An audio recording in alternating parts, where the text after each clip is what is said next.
will. Thank you, Chairman. Minister, can you commit to ending the leasehold system and implementing the Law Commission's proposals in full during this Parliament?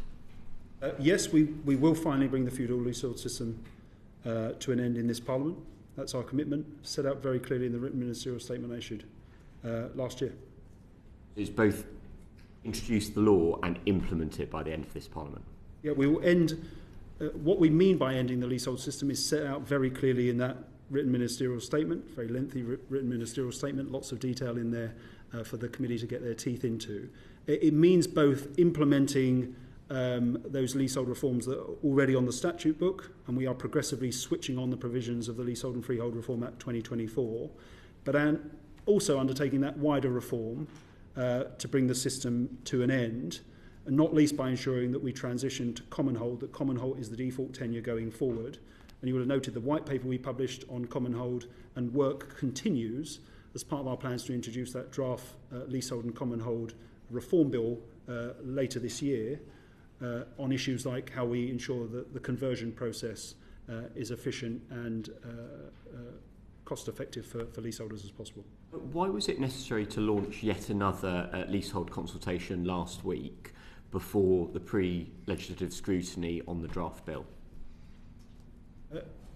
Forgive me for saying that you're conflating two entirely separate issues.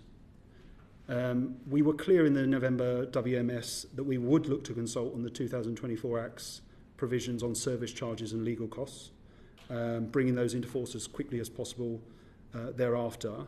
The reason we're consulting is if you will see, if you go and take a look at that 100-plus page consultation document, this is an incredibly technical area. It is important that we get it right to ensure that the measures work in practice, that they're of lasting benefit to leaseholders and tenants.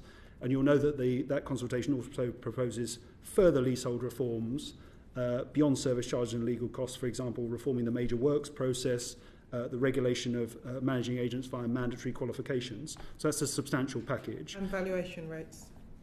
That is not in the consultation, Chair, if that's your question. Yeah. I can come to that separately. The draft bill is separate to that service charge consultation. That's about switching on one of the provisions from the 2024 Act.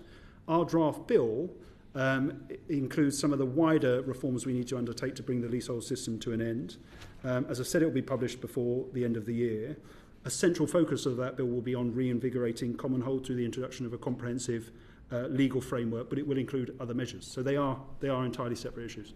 And last week, I think I and probably other members of the committee got contacted by a lot of leaseholders really worried that they are going to be let down by this government, like they've been let down by the previous government, that this government came in, clearly said you would abolish leaseholds, fully support that.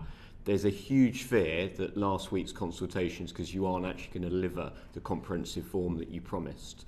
And I think that's why I'm asking, because my inbox is full of leaseholders that are really concerned that actually you're not going to follow through on your promise. It would be another broken one.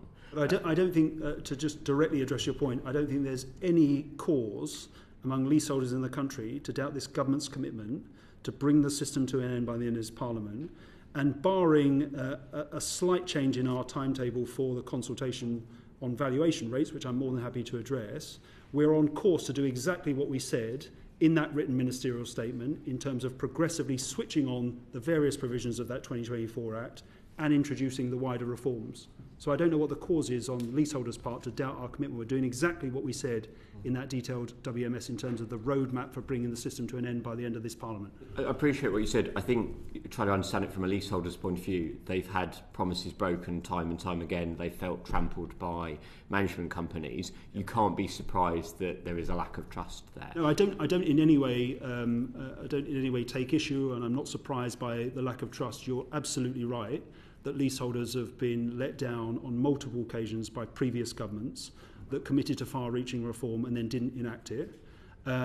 Leaseholders should judge us by our works, I would say, at the end of this Parliament, by which point we will have brought the system to an end, given those leaseholders existing leaseholders, rights protections that they so desperately need in the here and now. Service charges are a good example of that, but undertaking those wider reforms to bring the system to an end, in particular ensuring that common hold is the default tenure going forward. Finally, do you still plan to consult on the valuation rates used to calculate the cost of the premiums that you've talked about? And if so, when? So we do intend to consult on valuation rates. I think it's really important to say, and again there was extensive debate on this in the Bill Committee when I was the Shadow Minister scrutinising the legislation. It's really important we get these rates right. They are used to calculate the cost of enfranchisement premiums, and they will determine how much leaseholders pay to either extend their lease or acquire their freehold. So there's a really, in terms of financial pressures, cost of living pressure on leaseholders, a very important decision to get right. As the committee will know, this week the High Court hears challenges to some of the 2024 Act enfranchisement reforms. I want leaseholders to be under no doubt, the Deputy Prime Minister said the same thing, that the government is robustly defending those challenges. We obviously await the court's judgment, but we've taken the decision to provide further updates on the valuation rates at the point that we know the outcome of that hearing, and there is good reason for that. But once that outcome goes live, we want to hear views from a broad spectrum of stakeholders, including leaseholders, to feed in. But that is the only part of the WMS that I issued in November last year, where we're making a slight variation to the timetable. You did say by November you'd consult, but you're saying now because of the. So I think we said by the. I think we said by the summer. I think there will be a slight delay on that. There's good reason. This summer.